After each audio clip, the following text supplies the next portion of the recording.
20 minutes before 8 here on the programme, the Department of Agriculture and Rural Development in the Free State is hosting the first ever two-day Agro-processing summit. It's happening in Bloemfontein. Palesa is there to give us a little bit more about the summit. Palesa, it's over to you. Leon, thank you so much. It's a very good morning to our viewers at home, and thank you so much for joining us this morning. We're coming to you live from St. Duplessis Theatre, Rekomangaung in the Free State province, like Leon rightfully said. We're looking into agro-processing. I mean, we do know that the Free State province has always been referred to as the breadbasket of the country, but in the past few years, it's been under a lot of stress, like it is the case with the other provinces. But we're going to be looking into that issue and, of course, looking into how agro-processing can contribute towards the economic development of this province. So, well, I'm joined by the MECs, the MEC for Agriculture and Rural Development in the Free State province, MEC Oupa Khoabane. MEC, good morning to you and welcome to Morning Live. Good morning, Palesa and the viewers at home. Well, thank you so much for coming through. I'm also joined by the MEC for Public Works, but he's here as the chairperson of the economic cluster in the Free State province, MEC Mashinini. MEC, good morning. Welcome to Morning Live. Morning, Palesa is the MEC for Police Roads. For Police Roads and Transport. Thank you so much for coming through and for that correction, of course.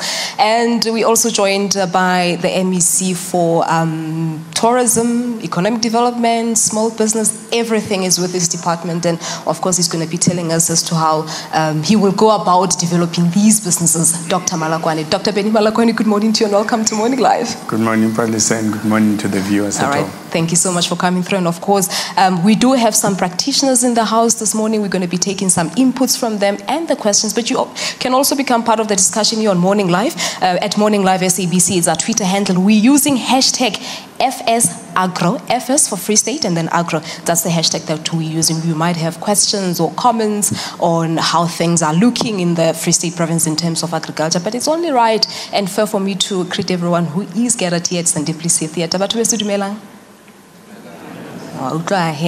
well, now, MEC, we spoke earlier here on Morning Live about the objectives of the summit, but for the purpose of someone who did not get to listen to our interview, talk to us about the main objective behind the summit. The main objective behind the summit is to develop a strategy for agro-processing for the province of Free State, to ensure that we don't only take out the primary products from agricultural industry, but to ensure that we process them, and as they move out of the province, they go out as finished products. That is the aim of the strategy and of the summit. And we therefore thought as a cluster that the best people to come up with ideas on that are practitioners in the agricultural industry. That's why we then had to call all of them, bring them together, so that they can be able to craft that strategy for us. All right.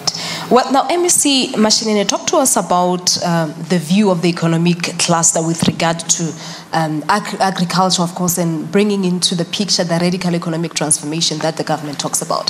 Thanks, Palesa. You know, I want to make a simple example. A simple example is that if you take, for an example, a planting of a potato, don't get into a situation whereby you plant the potato and then you take that potato as an finished product, you sell it out. What you do, you then take the potato, you process it.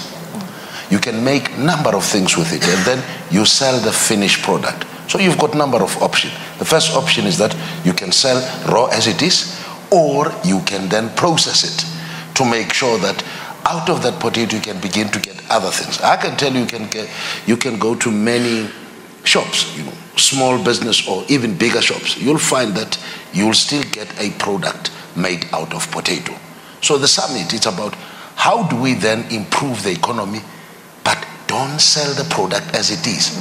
Process it in such a way that the province, as it is called, the basket of the country, you then begin to process all these things so that out of that the GDP of the province can improve. That's what we seek to achieve. The main aim economically is to make sure that the GDP of the province improves. All right. Now, Dr. Malakoane, your department, how does it come into the picture with the summit? clearly people who are involved in the agro-processing program are business people or people who envisage to become entrepreneurs in that line of function. I think the mandate that's called upon the department to perform on is to give support in making sure that would-be entrepreneurs are prepared to take up that task. And that goes along the means that we put, where obviously we would have to run an audit of some sort onto the capability of the entrepreneur to deliver on that, the kind of business he is in, the kind of products they produce, and assist those people to package themselves or their business into a commodity that can be bankable, to enable them to access funding for whatever choice of agro-processing program they would have made, and to that extent give them support until they are able to flourish or fly on their own. But that support, does it include financial support? Because I do know that a lot of businesses are finding it difficult to make it off because of lack of finances.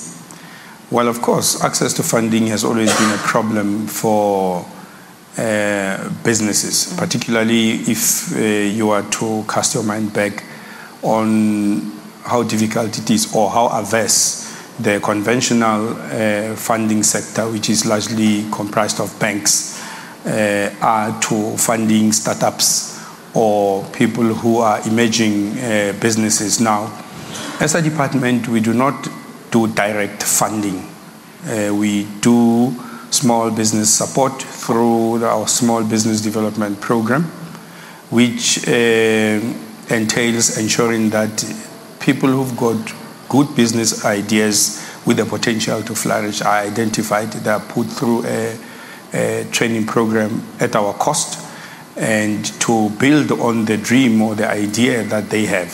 When we have done so, we can then, in partnership with the Free State Development Corporation, hand them over there, where Free State Development Corporation, as otherwise known as FDC, can further do an assessment of those businesses and determine whether they qualify for loan or funding scheme that they have, which of course they would be expected to repay over an agreed term period.